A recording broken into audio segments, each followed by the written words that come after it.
What? Now it's on. Okay, let's start over. Okay. So we are continuing our study of Samuel, and we have now reached the end of 1 Samuel. So this is the end of the story of Saul. We've talked about the three main periods, and now this is the death of Saul. So last time we talked about chapters 28 and 29, and basically how everything's kind of culminating in this war with the Philistines. We get sort of these two stories, both David, who's sort of allied himself with the Philistines, but also Saul, who's arranging this sort of counter-initiative against the Philistines. And in his frustration, Saul goes to the witch of Endor to consult with the spirit of Samuel, which does not go over very well. Last time we talked about how the Philistines had gathered together, organized all their forces, and they originally were in the Shunem Valley. It's that first blob in the red, and then they moved their way up to Aphek. Saul organized all of Israel around Mount Gilboa, and then he moved to the Jezreel Valley. And we are now sort of at the end of the last section, so 28 and 29, we are on the kind of verge of a major military confrontation, right? There's going to be this all-out war between the united forces of the Philistines and the united forces of Israel under Saul. So tonight, we're going to wrap up with chapters 30 and 31. I couldn't think of a good title. It was kind of frustrating. And the best I could come up with was Out with the Old and In with the New, which I think is ominous enough in itself, but it's hard to think of a good thing because we're going to get two stories. So chapter 30 is going to focus on David. And we know that at the end of last week, David was allied with the Philistine forces. He marched his men with the Philistines, but was relieved of duty because he and his men were Hebrews. And so they were allowed to leave. They didn't have to engage in a conflict. And that was good for David because it would have been very difficult for him to insert himself because he didn't want to fight against Israel, but he also couldn't fight with Israel because Saul would have tried to kill him. So he and his men went back to Ziklag. So you can see he basically went all the way from Aphek, presumably, and marched his men. Ziklag is there kind of at the very bottom, towards the southern border of the Philistine territory. Verse 1 says, David and his men arrived in Ziklag on the third day. So it took about 3 days for him and all of his men to get there. It's a fairly decent distance. And then it goes on, the Amalekites had raided the Negev and attacked and burned down Ziklag. They also had kidnapped the women and everyone in it, from the youngest to the oldest. They had killed no one, but had carried them off as they went on their way. So the Negev is the term for the desert wilderness area to the south of Judah. It's kind of a broad term, but the Amalekites, they've come in and then they've raided the area, and in so doing, they've attacked and burned Ziklag. It's possible that Ziklag is not the only place that got burned, but obviously it's important for us because that's where David had been headquartered and where he had left his family and his army's families and so on. Verse 3, when David and his men arrived in the town, they found it burned down. Their wives, sons, and daughters had been kidnapped. David and the troops with him wept loudly until they had no strength left to weep. So this is very frustrating for David, right? He allied himself with the Philistines, presumably with the blessing of Abiathar, and had been faithful for about a year defending the border, but he was doing it under the banner of the Philistines, but he was really doing it to protect Israel. However, he was then called as part of the reserves to fight with the Philistines in the war with Saul, but then he's relieved because the other kings weren't happy with having this sort of unit comprised mostly of Hebrews. So I'm sure David was very relieved when he didn't have to fight in the war. However, he comes back and he finds his home burned, his family gone, and I'm sure this was very frustrating for David, right? Because You think you're doing the right thing, you think everything's working out, and then you find out that things aren't working out. So in verse 5, David's two wives, Ahinoam and the Jezreelite, and Abigail, the widow of Nabal the Carmelite, had also been kidnapped. So yes, as a reminder, David has at this point two wives. He was previously married to Michal, but now he's got two others. He'll acquire a third one eventually. But even David has lost his family, so he's not immune from what happened with the Amalekites. In verse 6, David was in a difficult position because the troops talked about stoning him, for they were very bitter over the loss of their sons and daughters, but David found strength in the Lord his God. So his men are also frustrated, right? They've been following David, they've been with him for some time now, and it seems like things oscillate quite a bit between good and bad and so on. And they marched with him all the way north to fight in the war, for whatever that would have looked like. They probably had a lot of questions about that, but now they've come back and their families are gone. And they're going to blame David because David's the leader, right? He gets the blame if things go wrong. So obviously David's in a very tough position right now. So in verse 7, David said to Abiathar the priest, son of Ahimelech, "Bring me the ephod." So Abiathar brought it to him, and David asked the Lord, "Should I pursue these raiders? Will I overtake them?" So David doesn't know, presumably he doesn't know what's happened, right? He knows the city's burned. He doesn't know what happened to the families. He doesn't know if it's a good idea to go after them because he doesn't know how many there are. He doesn't know what's going to happen. He knows his men are upset. So he's in a really tough position. And he does what's the most reasonable thing to do. He goes to Abiathar and says, "Let's ask the Lord." That seems like a reasonable thing. And we can contrast this with chapter 28, where Saul is also in a sticky situation, right? The Philistines are uniting, and he doesn't know what to do.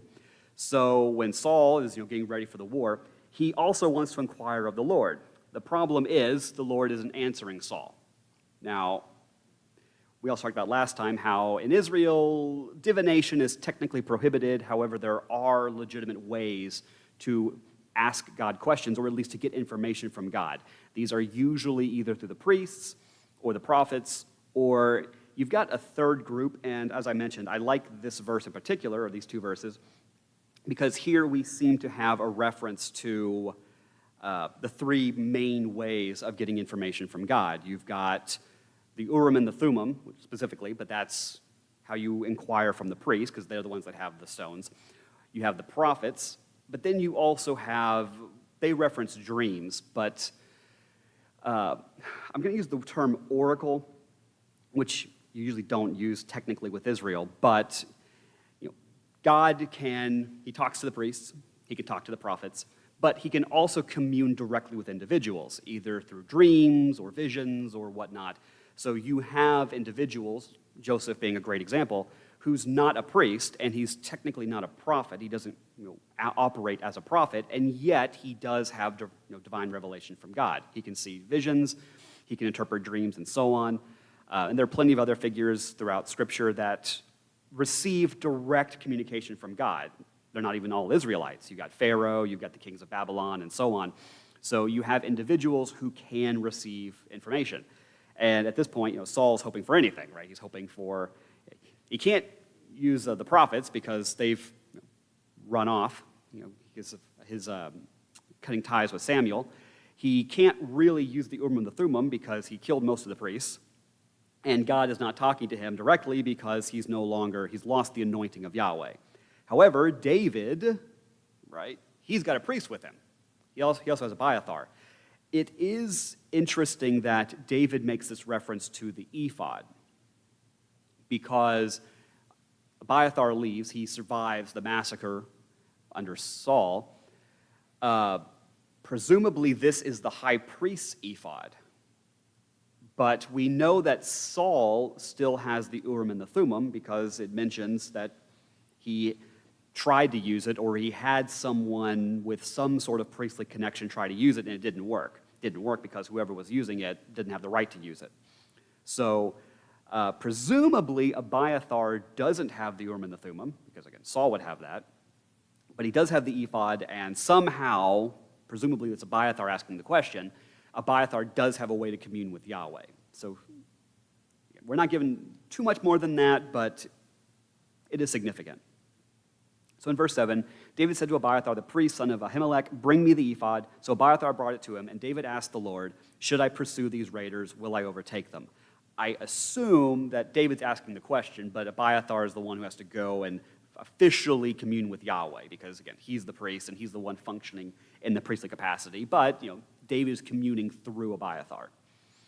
The Lord replied to him, pursue them, for you will certainly overtake them and rescue the people. So David gets his answer, and he's told, go after them, and you're going to save everybody. This story should resonate with us, because this story it seems like a lot of connections with a previous story, that is the Battle of Siddim, back in Genesis 14. So I'm sure you all remember the Battle of Siddim, but just to remind you, so Genesis 14, in those days, Amraphel, king of Shinar, Arioch, king of Elasar, Chedorlaomer, king of Elam, and Tidal, king of Gorim, waged war against Bera, king of Sodom, Bersha, king of Gomorrah, Shenab, king of Admah, and, Shemabar, king of Zobim, as well as Bela, that is Zoar. And verse 3, all of these came as allies to the valley of Siddim, that is the Dead Sea. They were subject to Chedorlaomer for 12 years, but in the 13th year they rebelled. In the 14th year, Chedorlaomer and the kings who were with him came and defeated the Rephaim in Ashtaroth Karnaim, the Zuzim in Ham, the Emim in Shaveh Kiriathim, and the Horites in the mountains of Seir as far as El Paran by the wilderness. Then they came back to invade in Mishpat, that is Kadesh, and they invaded all the territories of the Amalekites as well as the Amorites who lived in Hazazon Tamar. So that's a lot going on. Essentially, you've got this confederation of kings, they're foreigners, who've allied themselves to invade the Levant, to invade Canaan, and they just go through and ransack everything. And you have multiple kings who have allied themselves in one way or another to fight off these invaders, but they're losing. In verse 8, then the king of Sodom, the king of Gomorrah, the king of Admah, the king of Zobeim, and the king of Bela, that is Zoar, went out and lined up for battle in the valley of Siddim against Chedorlaomer, king of Elam, Tidal, king of Goim, Amraphel, king of Shinar, and Arioch, king of Elasar, 4 kings against 5. This is sometimes referred to as the War of the 5 Kings. So you can see kind of in this map, you have the initial king of Shinar, Amraphel. He invades Canaan from the north. He comes all the way down. As he comes down, he gains allies because they all want to just kind of ransack Canaan. They go through, just tear through the territory, go city by city, and eventually you get to, the yellow, which is the valley of Shinar, which is not too far from Sodom, and you have this major battle. It's surprising that, it's kind of surprising. First of all, we get a reference to this battle. It would have been enormous. You've got this huge confederation of kings on both sides.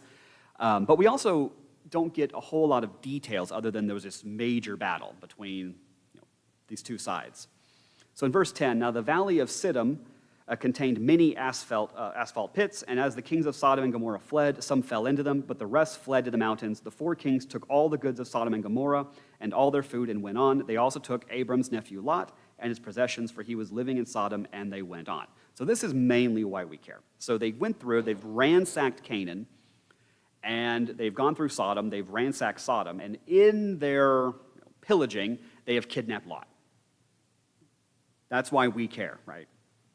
So in verse 13, one of the survivors came and told Abram the Hebrew, who lived near the oaks belonging to Mamre, the Amorite, the brother of Eshcol and the brother of Aner, and they were bound by a treaty with Abram. So Abram is there near Hebron, in the next yellow. Verse 14, when Abram heard that his relative had been taken prisoner, he assembled his 318 trained men. That's a very precise number. I don't know why we need to know exactly 314. I'm sure you could round it to about 300, but okay. 318 trained men born in his household, and they went in pursuit as far as Dan. So Dan's all the way to the north. So these marauders, these kings, have gone through Canaan, just ransacked, pillaging as they're going, all the way around. You can see just kind of this loop that they're making. And they've passed through, and they're on their way out. Right? Right? They're heading back out of Canaan, probably back to Shinar or wherever. So Abram he's going after them with his posse of about 318 men. And he and his servants deployed against them by night, attacked them, and pursued them as far as Hobath to the north of Damascus. That's to the very top of the map. He brought back all the goods and also his relative Lot and his goods, as well as the women and the other people. This is an incredible story, given we're only given a few verses of what really matters, which is you have this massive confederation of kings who waged war against a second confederation of kings, right, the 4 versus the 5. The marauders, right, they win. They defeat the local kings, the kings of Sodom and Gomorrah and those guys. And then they're on their way out, still presumably pillaging and whatnot. And so Abram, who's just this local guy who has, he's wealthy, he's got his, he's got his men, his farmers and herders and whatnot, but he's just, a traveling kind of wanderer. He's going to put together a posse, I'll use the term posse, of about 318 men. And he's going to go after this army that's led by multiple kings, presumably a much larger group of people, right? People that are trained, people that have weapons of war, people that have armor, people that, serious military force. And he's going to go after them with 300 people. They're probably armed. They probably have weapons, I would imagine. They probably have rudimentary swords for defense. They probably have spears, bows for hunting, and that sort of thing. I mean, I assume they're armed. I assume that they're able to handle themselves, but these are not soldiers. These are herders. They're shepherds. I'm sure that most of them are capable. They've probably handled their fair share of difficulties and whatnot. He's probably had to rely on his own defense measures and so forth. So I'm sure that they're all very capable, strong, and can handle themselves in a confrontation. But that doesn't mean they're trained for war. And he's basically taking his 318 men, and he's going to go and wage war against this massive army. And we have no idea what happens, only that Abram wins. How did he win? I have no idea. What did that battle look like? I have no idea. But he took on this massive army with this small group of people, beat them, and saved all the hostages, saved all the people, got all the goods back, and then he comes back. And this is, like, the very next story is he meets Melchizedek, right? And he gives back all the goods. So this is like one of the great heroic moments of Abraham. This is one of the major stories. So this instance with David has a lot of similarities. It's not exactly the same, but just the idea of these marauders coming, they invade, they take over a few cities, they take all these hostages, they steal all these goods, and then they hightail it out of there. And it's up to David, right, to go and track them down and get it back. Again, there's some surprising parallels. They're not exactly the same, but close enough. And it seems like within the narrative that we are encouraged to make a parallel between David and Abraham, which that's a pretty significant parallel, right? Because Abraham is one of the most righteous people in the Old Testament. So David is doing this very heroic act that is mirroring this heroic act back to Abraham. So in verse 9, David and the 600 men with him went as far as the Wadi Besor. So, as we should remember, originally David, when he first kind of cobbled together his force, had about 400 men, but over time he expanded it to the massive size of 600, which that's kind of a joke because it's not a whole lot bigger, but it's big enough that it's a force to be reckoned with. And these are trained men. These are soldiers. He has done a very good job. He's used these men to police the border, to defend the southern territory. And they were considered a serious enough unit that they were invited to participate in this war with the Israelites, although they were turned away. So he's got his 600 men, and they've marched all the way south, right? They've gone past the territory of the Philistines, and they're back in Ziklag. That's that blue dot. And then they're going to travel all the way south to the Besor River, the brook. It's a wadi, which means it's a seasonal river, but it's there at the south. That is basically the boundary line between Judah and the desert. So that's it. That's the line. So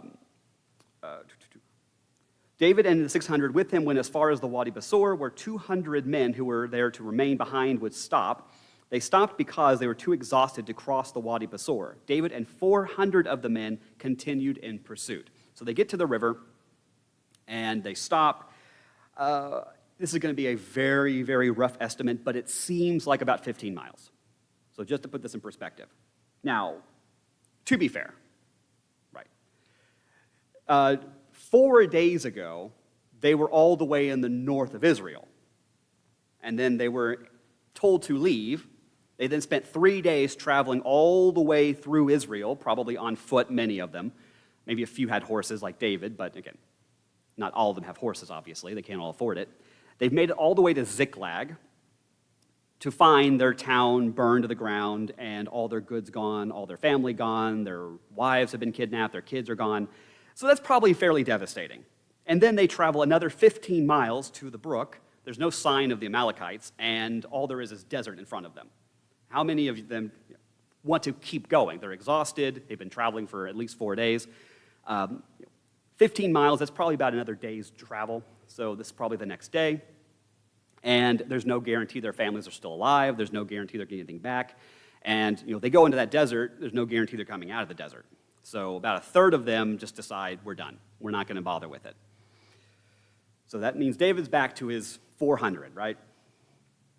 Which isn't too much more than Abraham had, right? Abraham only had about 318. Again, there seems to be some significant parallels between the Abraham story and this David story. So verse 11. They found an Egyptian in the open country and brought him to David. They gave him some bread to eat and water to drink. Then they gave him some pressed figs and 2 clusters of raisins. After he ate, he revived, for he hadn't eaten food or drunk water for 3 days and 3 nights. So now you may think, what a coincidence. You just find this random Egyptian wandering around in the desert. Well, it's not entirely random, right? So verse 13, then David said to him, who do you belong to? Where are you from? I'm an Egyptian, the slave of an Amalekite man, he said. My master abandoned me when I got sick 3 days ago. We raided the south country of the Cherethites, the territory of Judah, and the south country of Caleb, and we burned down Ziklag. So this man just happens to have been one of the people who invaded Judah. And he is a slave, servant of one of the Amalekites. And he got sick, and he just got left behind. So this is good news for David, right? Because now he has someone who's been left behind, and presumably this is someone he can get information from. Now that we've got more of a confirmation, at least within the story, that this is the Amalekites, this presents another interesting parallel, which is, and again, this kind of goes back to the initial sort of, I guess, title of this lesson, which is Out with the Old, In with the New, that Saul's great failure as king, at least the one that keeps getting mentioned over and over again, was his failure to wipe out the Amalekites. And not only that, but when he did capture the king, he captured all the cattle, he was supposed to kill everything, kill the king, destroy the cattle, and he didn't. So there's multiple references to his failure over Amalek. And now we're going to have David. And it's not really accurate to say that this is his first act as king, but we know, spoiler, Saul's about to die. So this is sort of David's first major event in the immediacy of Saul's demise. So his first major heroic story within the context of Saul being gone is fighting the Amalekites. So it's interesting that, again, Saul's great failure was his mishandling of the Amalek situation, and now we're getting David, David's giving a chance to rectify that problem, to deal with the Amalekites once and for all. So, I know I'm spoiling everything, but, forewarning. Verse 15, David then asked him, will you lead me to these raiders? He said, swear to me by God that you won't kill me or turn me over to my master, and I will lead you to them. Well, that's a fair, this guy was cast aside, right? And he doesn't want to be caught up in the justice against the Amalekites, so he doesn't want to be blamed for what happened. He's one of the slaves. How willing was he? I don't know. But, I'll take you to them. You can do whatever you want. Just don't kill me and don't turn me over as a traitor, right? Interestingly enough, because I do find this rather significant, and we hardly ever talk about this. There's an interesting provision in Deuteronomy. So in Deuteronomy 23, do not return a slave to his master when he has escaped from his master. Let him live among you wherever he wants within your gates. Do not mistreat him. So here we have someone who identifies as a slave, and he basically says, I've been cast off, right? I was sick, I was lagging behind or whatever, and then they just disposed of me. And so he's now willing to help David, ally with David, on the presumption that they don't kill him and they don't turn him back over to the Amalekites to be killed as a traitor or whatever. And now we can think that this is just David being self-serving, and fair enough, right? Within the context, David needs help, and he needs to know where the Amalekites are, and he's going to get information out of him. But there is actually a provision that if a slave comes to you and says, asks for help, that you can let him go. There's a lot of interesting implications with this verse. And as far as I can tell, in the ancient Near East, there's no provision like this anywhere else. So slavery is very interesting in the Old Testament because of how many protections there are. We don't think about it too much. Child slavery is pretty much outlawed. Sex slavery is completely outlawed. If you do acquire a woman, you have to marry her or make her a concubine. And you think, well, how's that different? Well, I mean, she has legal protection, right? She has legal status as a wife, and any kids she has also have legal protection as children. And in particular, what I'm interested in is that if a slave runs away, presumably because they're being mistreated or being abused, you don't turn him back over. You don't give him back. In pretty much every other law code I found, there are incentives to turn back, to give back runaway slaves. But in Israel, you don't do that. So I've always thought this was an interesting provision. Now, going back to Saul's fight with the Amalekites, this is back in, I forget which chapter, 14 maybe? When Saul went, he traveled all the way down to the Wadi of Egypt. So we talked about this back then. So you have the Brook of Egypt, or the Wadi of Egypt, the River of Egypt, and it's this river that you can kind of see it cuts through about halfway, not quite halfway, but the top of the Sinai Peninsula. And this is generally considered the halfway point. I'm not saying it's exactly halfway, but everything west of it is considered sort of Egyptian territory. That's not to say that they occupy it or live there or anything, but just that they police it. Right? It's their obligation to take care of it, particularly in terms of trade, right? Because you have merchants going back and forth along this way, and you want trade, right? Because the Egyptians want goods, people in Canaan want goods, people in Assyria, Hittites, or whatever, you all want trade, right? Because you want goods going back and forth. So everything west is policed, patrolled by the Egyptians, and then everything to the east is supposed to be taken, watched over by the Canaanites. That's just kind of the understanding. And presumably, since David has been looking over the southern border for the Philistines, that's kind of his job.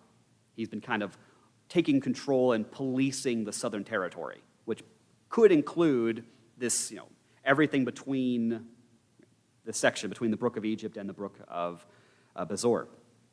And for reference, the blue is the river where he left behind the 200 men. The yellow is technically Gerar, but Ziklag is right next to Gerar, so that's close enough. So that gives you all kind of an idea of where everything is. And you can also get a sense of distance. So there's about 15 miles between Ziklag and the Wadi Besor, and you can see there's a much greater distance between the blue and the red, right? So we're not told exactly where the Amalekites are, but presumably they are somewhere between the blue and the red, right? So that's as close about as I can get. So verse 15. So he led them, and there were the Amalekites spread out over the entire area, eating, drinking, and celebrating because of the great amount of plunder they had taken from the land of the Philistines and the land of Judah. Yeah, so earlier we get this explicit mentioning of Ziklag. Obviously, we care about Ziklag because that's where David was living. But the implication is that that's not the only city that was attacked. There were probably other cities as well, and that they've acquired because you think, well, what happened? All the men are gone, right? All the Philistine cities are empty because they're getting ready for the war in the north. And all of the Judean cities are empty because of the war in the north. This is one of the great problems when you have a massive war, right? Because all the fighting age men go to fight, and they leave behind the cities defenseless. This is one of the great, risks you have when you have this massive war and you call in all the armies, right, all the fighting age men, because you leave everything defenseless. So they probably knew or heard that there was going to be this massive war between the Philistines and the Israelites, and so they have now taken advantage of all these defenseless cities. So they just kind of swept the southern area. They've attacked probably the Philistine cities as well as the Judean cities, and they've emptied them all out. So how many cities, we're not told, but presumably this could have been quite a few, and they probably amassed a fair amount of plunder as well as a fair amount of potential slaves, right? Women, children. We're not told about the elderly, but possibly the elderly as well. So that's just all kind of hopefully putting in some sort of context. So in verse 17, David slaughtered them from twilight until the evening of the next day. And then so first of all right? That's a long time to be killing people. And David only has about 400 men. And for 400 men to basically be killing constantly for, 12, 18 hours, that's a long time. We then get this line that I just think is almost kind of funny. None of them escaped. None of them, not a single one, except for 400. And I guess to put it into perspective, how many Amalekites did there have to be in the beginning for 400 to be a manageable number? Because I'm thinking, because David's attacking with 400. So for 400 to escape, that doesn't seem like a small number to me. But obviously the original number had to be large enough that 400 to slip out was an acceptable loss. So presumably this could have been thousands. Now, how did David take on thousands with his band of 400? I don't know. We're not told. We're told that they were partying, they were drinking, and that's a fairly common military tactic, right? If you know there's going to be some sort of celebration or some sort of party or whatever, we even see this today sometimes with kind of terroristic activities. So you wait until you know your enemy is going to be partying or having a festival or a holiday, and then you attack when they're least expecting it. So obviously things are working in David's favor, but still, we're talking about probably a lot of people that David's going in and just slaughtering. This is probably not too dissimilar to what Abraham must have done, because Abraham only had about 300, and he must have taken on a very large army. Presumably, this would have been a large army because he got multiple kings, multiple armies all working together, and because it had to be large enough to take on most of Canaan and successfully try to escape. So again, the parallels seem quite explicit. So none of them escaped except for the 400 young men who got on camels and fled. So in the craziness, in the turmoil and whatnot, you had about 400 that slipped out. These are young men. So keep also in mind, they had 400 camels nearby. Like, this would have been a very large group of people, large army and so forth, and they just happened to have 400 camels. So these are the ones who, during the chaos or whatever, managed to get on a camel, and because they were on camel, right, they were able to escape because they were able to travel fast enough. So in verse 18, David recovered everything the Amalekites had taken. He also rescued his 2 wives. Nothing of theirs was missing from the youngest to the oldest, including the sons and daughters, of all the plunder the Amalekites had taken. David got everything back. He took all the sheep and cattle which were driven ahead of the other livestock, and the people shouted, "This is David's plunder." Okay, I didn't do it. So to go back to verse 17, I couldn't remember if I had the slide or not,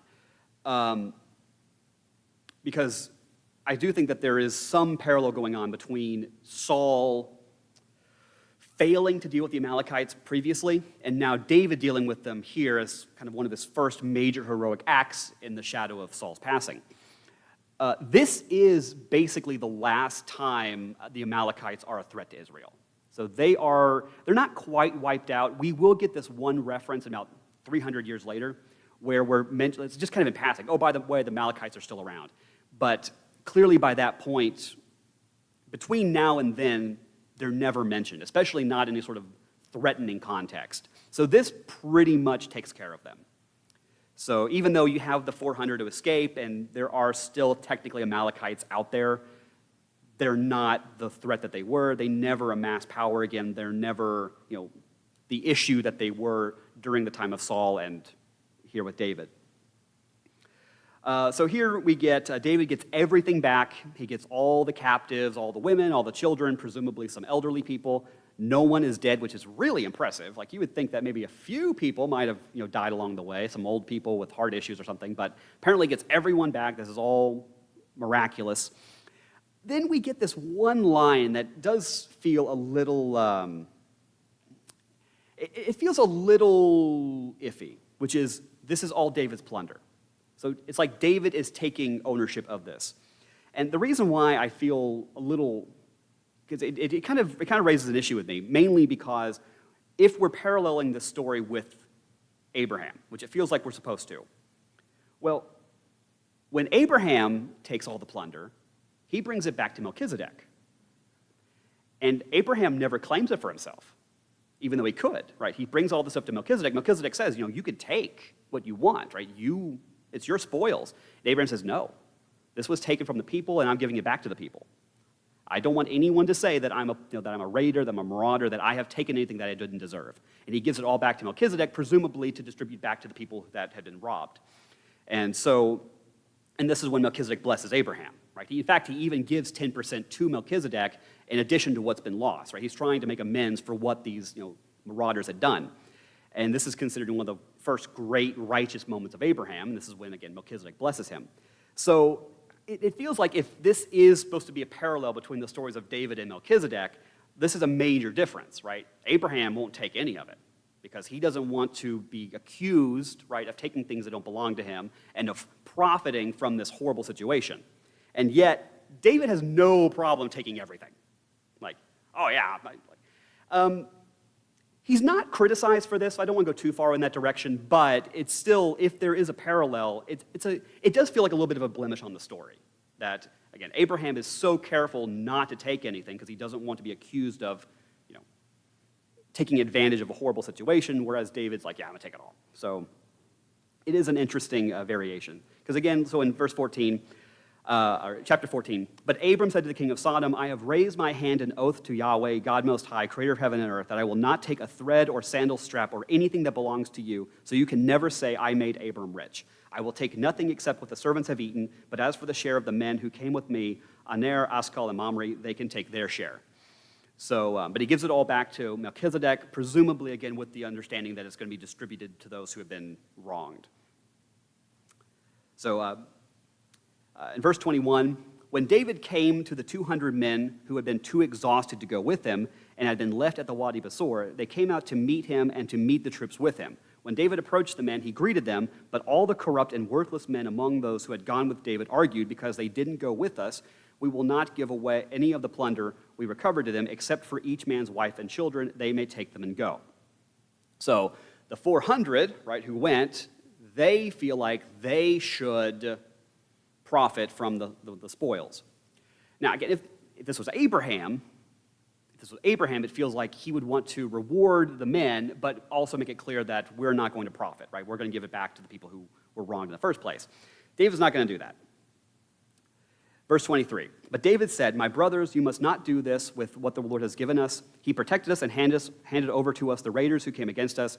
Who can agree to your proposal? The share of the one who goes into battle is to be the same as the share of the one who remains with the supplies. They will share equally.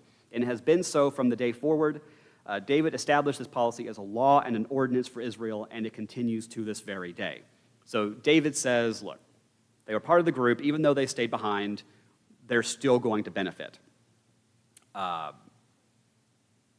You can say that's not fair. Clearly the ones who fought don't think that is very fair, but David wants to keep them all happy, and he wants to, the 200 that left did lose out, right? They lost their families, and David wants to treat everyone the same. Now, what's interesting, and this is what people tend to point out, is that this policy that David enacts does become an official statute in Israelite law, as we get a reference to. So not only in this section do we have what appears to be a direct parallel between the heroics of Abraham and the heroics of David, but we're also now getting David the lawgiver. So David is now enacting public policy, which is something that should only be reserved for the king. So David is clearly acting as king. which shouldn't be a surprise to us, but this is kind of the first time we're seeing David act in that kind of capacity. So verse 26, when David came to Ziklag, he sent some of the plunder to his friends, the elders of Judah, saying, "Here is a gift for you from the plunder of the Lord's enemies." He sent gifts to those in Bethel and Ramoth of the Negev and in Jatir, to those in Auror, in Sifmoth, and in Eshtemoa, and to those in Rakal, and the towns of the Jerahmeelites, and in the towns of the Kenites, and to those in Hormah, and Borashan, and in Athak, to those in Hebron, and to those in all the places where David and his men had roamed. So to be clear, because it seems like the text is being rather specific about this, David has amassed this enormous amount of plunder and wealth. But instead of doing what Abraham did, because Abraham went back to Melchizedek, he gives it all back to Melchizedek and says, you distribute it, you take care of it, because I don't want to get rich off of it, and I want to make sure that it's distributed correctly. So he's giving it to someone who operates, he's the high priest of Yahweh. And so he's going to trust this other guy to distribute it the way it should be.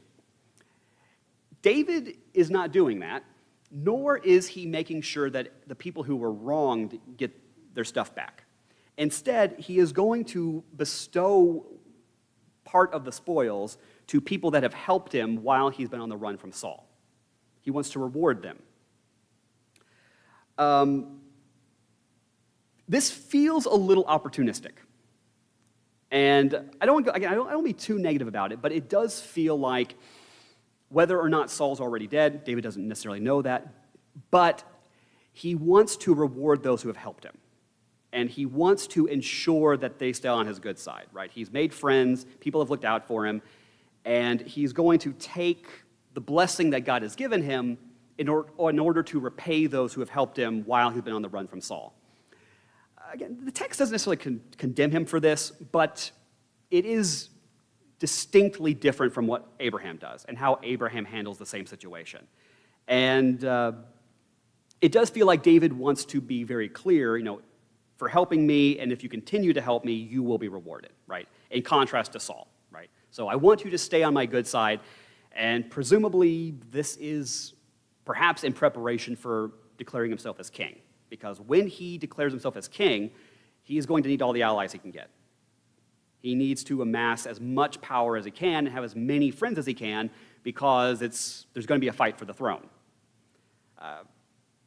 So David, he is, for all the good and bad that comes with it, he is a political animal. And he does know how to play politics, certainly better than Saul did.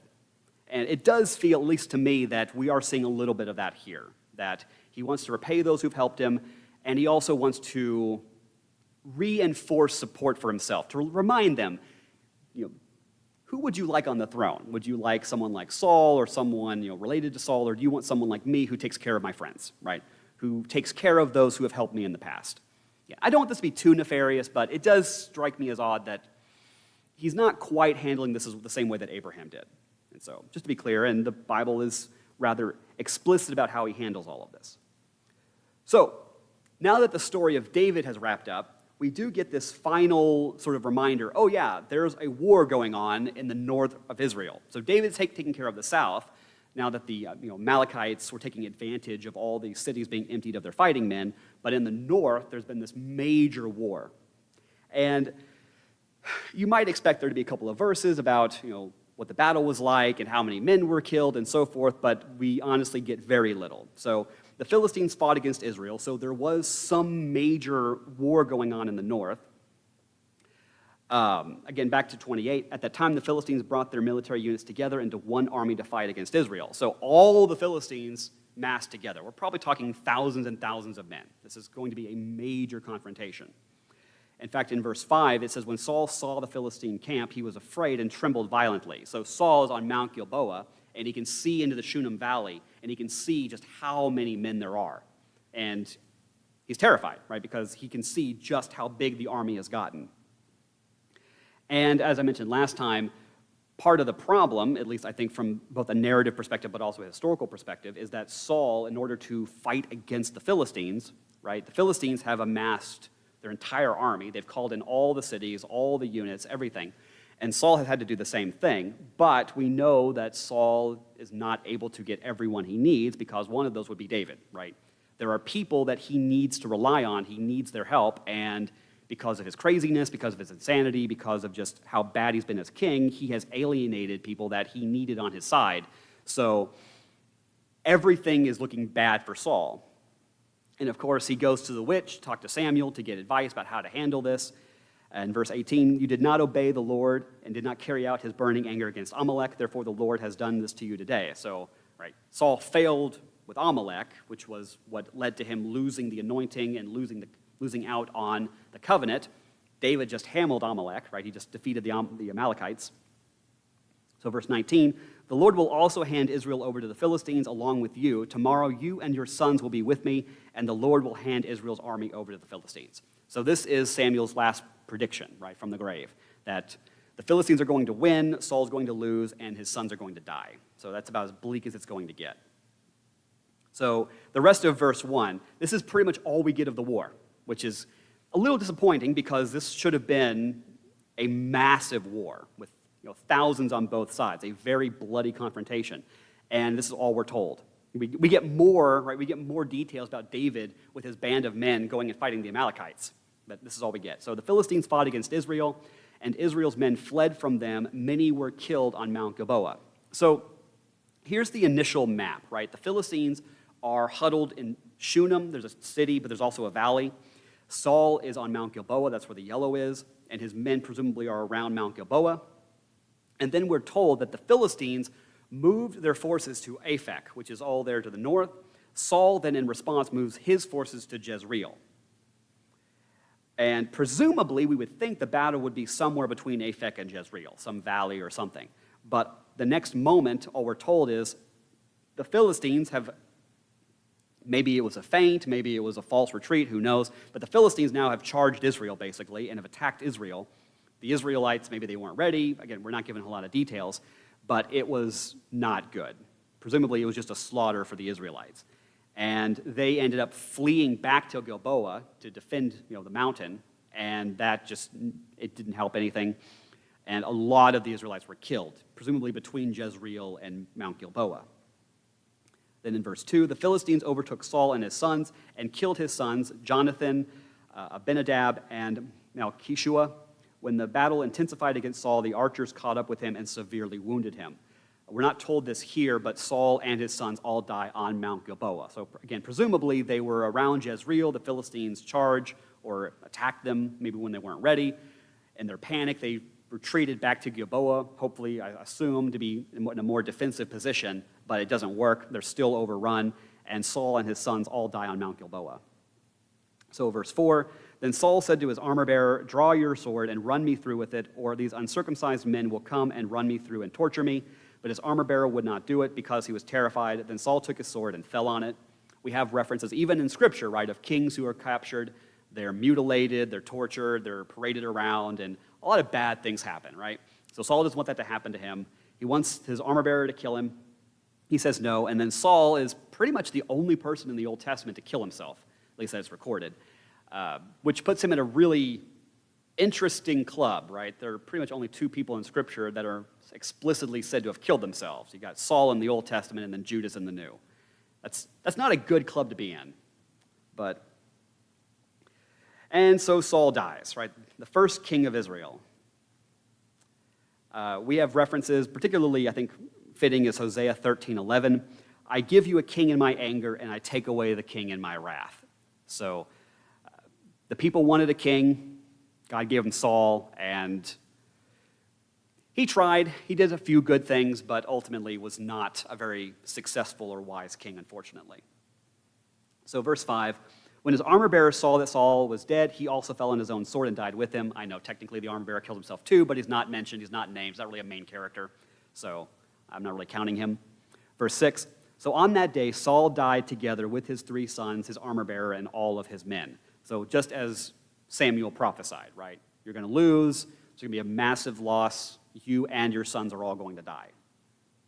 So verse 7, when the men of Israel on the other side of the valley and on the other side of the Jordan saw that Israel's men had run away and that Saul and his sons were dead, they abandoned the cities and fled. So the Philistines came and settled in them. So the Philistines have now taken over a large portion of northern Israel. So they've spread out. They've not only have their southern portion, but now they're occupying northern cities. So things are not looking good for Israel. Verse 8, the next day when the Philistines came to strip the dead, they found Saul and his 3 sons on Mount Gilboa. They cut off Saul's head, stripped off his armor, and sent messengers throughout the land of the Philistines to spread the good news in the temples of their idols and among the people. Then they put his armor in the temple of the Ashtoreths and hung his body on the wall of Beth-shan. So the Philistines, because of course they want to confirm, right? So they look around, they find Saul's body, so they know the king is dead, and they're going to strip off his armor. This is something that's fairly standard. Saul probably had very nice, very expensive armor. And of course they want to humiliate him. They cut off his head. They're going to desecrate his body in some way. And they want to spread around, right? They want to prove, they want to promote the idea that they've killed the king of Israel. Interesting, they don't take his body back to one of the main Philistine cities, right? They don't take it back to Gath or Ekron or Ashdod or wherever. Instead, they take it to Beth-shan, which is basically just the nearest city. It's Mount Gilboa is the yellow, and then Beth-shan is just right there to the east. So it's just the closest city nearby. Now, we know that the Philistines have taken over a lot of local cities, so this might just be the most convenient city nearby, but it is still interesting. You'd think that they'd want to publicly display it in one of their main cities, but for whatever reason they didn't. Verse 11. When the residents of Jabesh-Gilead heard what the Philistines had done to Saul, all their brave men set out, journeyed all night, and retrieved the body of Saul and the bodies of his sons from the wall of Beth-shan. When they arrived in Jabesh, they burned the bodies there. Afterward, they took their bones and buried them under the tamarisk tree in Jabesh and fasted 7 days. So the men of Jabesh-Gilead, this is a really interesting little final addition. They've heard that Saul is dead, and in their wanting to respect Saul, the first king, and to honor him, they end up sneaking to Beth-shan, and they manage to reclaim the body, right? Because they don't want the king of Israel to be desecrated. They don't want him to be treated this way, or his sons, because he is still the king. He's still the anointed, and you don't want your kings desecrated like this. So this is a very significant act of loyalty and respect, not just for Saul, regardless of how you think about him, but also just for Israel, right? You don't want your leader treated this way. And so we get this kind of last little mention of this sort of great act by the men of Jabesh-Gilead. And this is treated like a really good thing. Like this was a very honorable thing that they did. So how do we wrap this up? Because this is basically the end of 1 Samuel. And I decided a while ago that I wanted to end by talking about the Cain Mutiny. So Cain Mutiny is a great movie. My dad used to love old war films. It's a pretty good book by Herman Wouk, I think is his name. And it's about Humphrey Bogart, and you got Jose Ferrer and Van Johnson. And essentially, the movie, for those who, has everyone seen it? Has anyone seen it? Okay, so the Cain Mutiny is based on a book. It's based on a fictitious mutiny, which the United States military, Navy, as far as I'm aware, is the oldest consistently functioning Navy in the world that has never had a mutiny, which is a really interesting trivia question. But in this movie, Humphrey Bogart is an esteemed captain. He's been a captain for many years, and he's very highly decorated. He's very respected. And over the course of the movie, he is slowly losing it. He's slowly cracking. And his behavior becomes increasingly erratic. He's driving his officers crazy. The men are getting more and more oppressed by him. And there is then this major storm. It's about a little over halfway through the movie. There's this huge storm, and there's concern that Bogart doesn't know how to handle it. So as the storm gets worse and worse, finally Van Johnson, who's the first officer, he takes command of the ship. So he takes command of the ship, and he ends up getting them through the storm. Everything's fine. But there, of course, is a court-martial, because there has to be an investigation over whether or not it was appropriate for him to take command from Humphrey Bogart. And this is really the focus of the movie, is this trial about, is it appropriate, is it not appropriate, and so on. And Jose Ferrer, who's just incredible, he is the defense attorney for Van Johnson, so he's defending Johnson. And throughout the trial, right, they keep bringing in all these character witnesses to defend Bogart or to attack Van Johnson, and it looks like it's getting bleaker and bleaker. And Jose Ferrer refuses to interrogate anybody, and Van Johnson's like, "Why won't you do it?" Like, it's really just a great movie. And finally, they have to put Bogart on the stand. He's the last one. And basically, Farrar just lays into him, and Bogart just cracks. He just kind of loses it and goes kind of crazy in the middle of the courtroom. Because the only way to defend, right, the actions of the first officer is to show that the captain really is crazy. So he gets off. So the first officer is acquitted. They decide that Bogart was not capable of being the captain, and he ends up being relieved of his command. He's stripped of his rank, and a lot of horrible stuff happens to Humphrey Bogart. So the last scene is all the officers are now celebrating because the first officer, Van Johnson, has been acquitted. And so they're popping champagne, they're celebrating, they're drinking. And then one of the greatest scenes in Hollywood history, it really is that good, is Jose Farrar walks in. He's the defense attorney, right? And he then gives this sort of very chastising speech about how dare you celebrate. Because, yes, your friend's acquitted, but a great captain has been desecrated, right? Humphrey Bogart is being stripped of his rank. He's going to go down as a failure. He's going to go down as the first captain to lose his command in mid-voyage. You have ruined him, you've ruined his reputation, and you've also tarnished the Navy. And then he goes on to basically go on and say, did this need to happen? Right? Could you have done something better? Could you have done something different? It's just a really good speech. And in the end, he goes to Van Johnson, who he got off, and throws his drink in his face, basically just to let him know, like, you did this to him, right? You did something wrong. And then at pretty much the last line is, if you want to do anything about it, I'll be outside. I'm a lot drunker than you, so it'll be a fair fight. It's also funny because Jose Farrar has one of his hands bandaged, so he's only one-handed. And he's also a lot shorter than Van Johnson, but it's still a great scene. But the reason why I think this is so appropriate is, yes, Saul is gone. He's out of the picture. And to some extent, I think we feel relieved. Like, okay, Saul is finally gone. He's finally been dealt with. But also, we lose out on the sense that something bad has happened, right? The first king of Israel is dead, and he has died in a very tragic way. And both Israel, as well as, well, I'll say mostly Israel, is the worse for it, right? And to kind of bring it around, Amos 5 talks about this, and I think it's very appropriate. So in chapter 5, verse 18, woe to you who long for the day of the Lord. What will the day of the Lord be for you? It will be darkness and not light. It will be like a man who flees from a lion only to have a bear confront him. He goes home and rests his hand against the wall, only to have a snake bite him. Won't the day of the Lord be darkness rather than light, even gloom without brightness in it?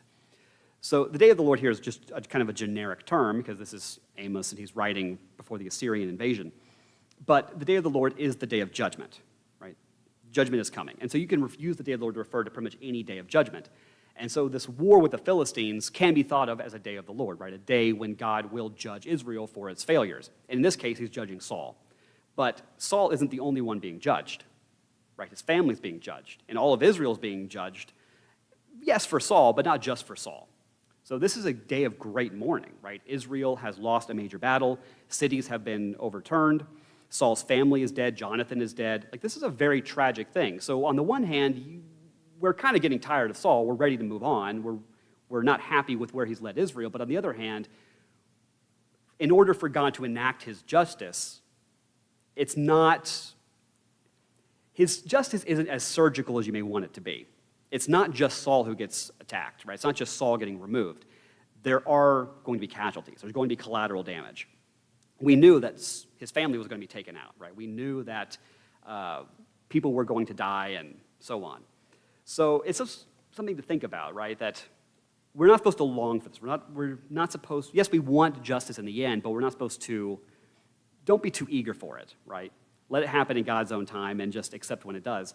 And just allow him to handle it when, in his own good time. But that's pretty much it for 1 Samuel.